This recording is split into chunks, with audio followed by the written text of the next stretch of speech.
Fils et filles du bon Dieu, bon samba de grâce et de bénédiction en tout un chacun de vous pour ce mardi de la 3e semaine du temps de Carême année liturgique. B. Mardi du pardon.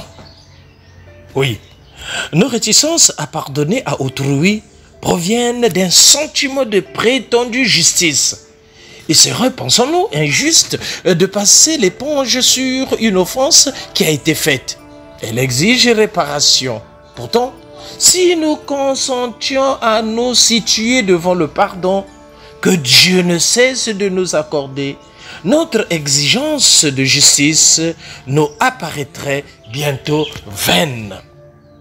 Oui, dans l'évangile d'aujourd'hui, Jésus insiste à nouveau sur le thème de la miséricorde. Pardonne à ton frère, pardonne à ta sœur. Pardonner, avoir pitié, remettre les dettes à ceux qui nous doivent, liquider les conflits. Et le temps de Carême, c'est un temps où nous devons liquider les conflits, améliorer les relations. Effort essentiel du temps de Carême. Oui, la prière de Daniel s'appuie tout entière sur la miséricorde, de Dieu. Daniel, le chapitre 3, verset 25 à 34, puis 43. Prière de repentir pour obtenir le pardon. La repentance fera de telle sorte que Dieu puisse accorder en chacun de nous le pardon, fils et filles du bon Dieu. C'est ta démarche de conversion, c'est ta démarche de revenir au Seigneur en disant « Seigneur, j'ai fauté. Seigneur, ce que j'ai fait, ce n'est pas bien. Accorde-moi ton pardon. » Et voilà le pardon que Dieu nous accorde. Pardon que nous devons avoir envers les uns les autres passe par la repentance, passe par le fait que nous reconnaissons notre état de péché afin que le Seigneur puisse nous pardonner.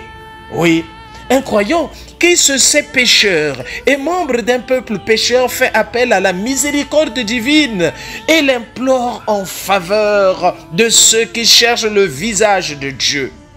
Puisse la prière des chrétiens n'être pas inférieure à cette magnifique supplication de l'Ancien Testament. Et aujourd'hui, lisez ce texte, méditez pour accueillir le pardon du Seigneur.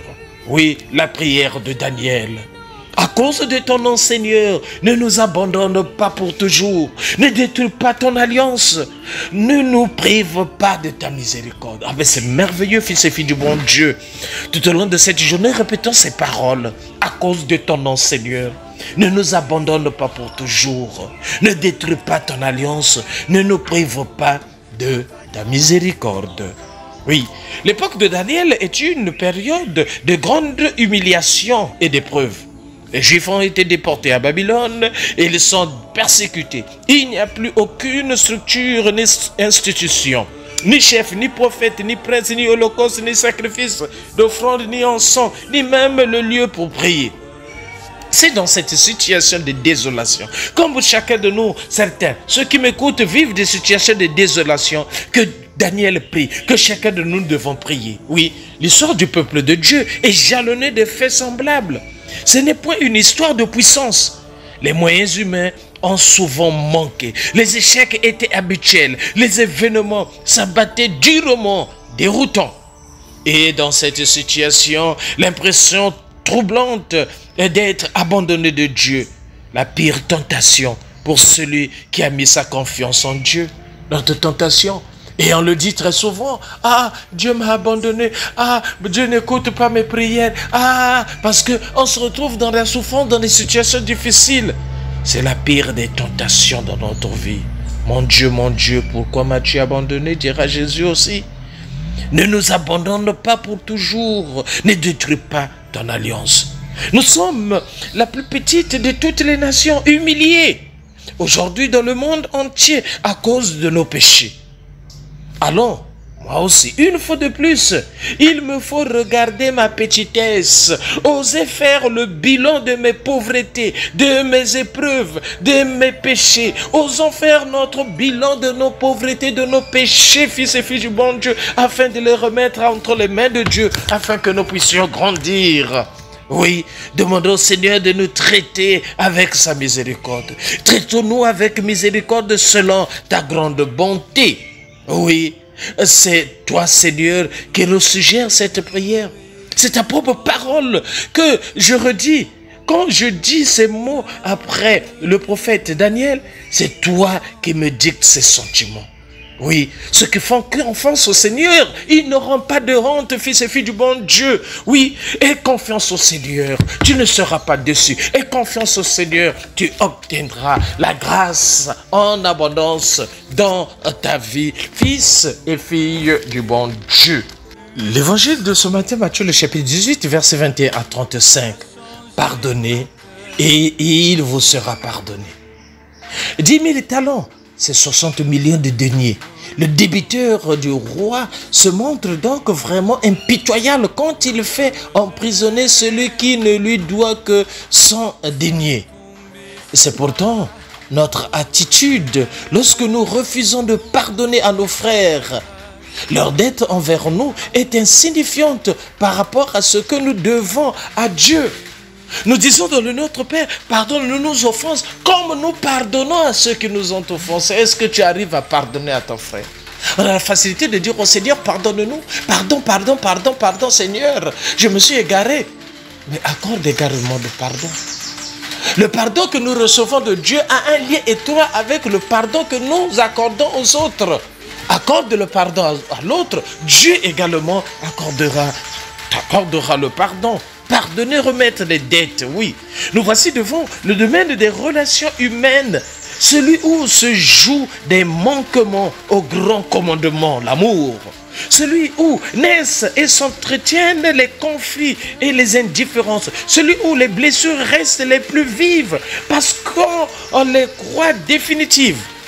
Si mon frère pêche contre moi. Pour comprendre vitalement la question de Pierre et la réponse de Jésus, il faut d'abord que s'applique cela dans ma propre vie qui me fait souffrir avec mes relations humaines. Sont-elles difficiles? Qu'ai-je pardonné? Qu'ai-je à pardonner? C'est des questions qu'on doit se poser. Oui, Jésus répondit, je ne te dis pas 7 fois, mais 77 fois 7 fois, parce que Pierre va lui poser la question, combien de fois lui devais-je pardonner? Le chiffre 7 avancé par Pierre et ces 7 fois était symbolique.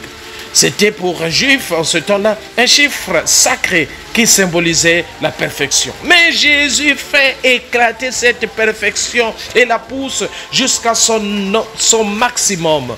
Le pardon, l'amour doit être absolument sans limite, fils et filles du bon Dieu. Pardonner sans limite, oui. Pardonner sans frontières, oui, fils et filles du bon Dieu. Cela va bien au-delà du raisonnement. Même si le frère ne s'améliore pas, s'il retombe toujours dans le même péché contre moi, pardon.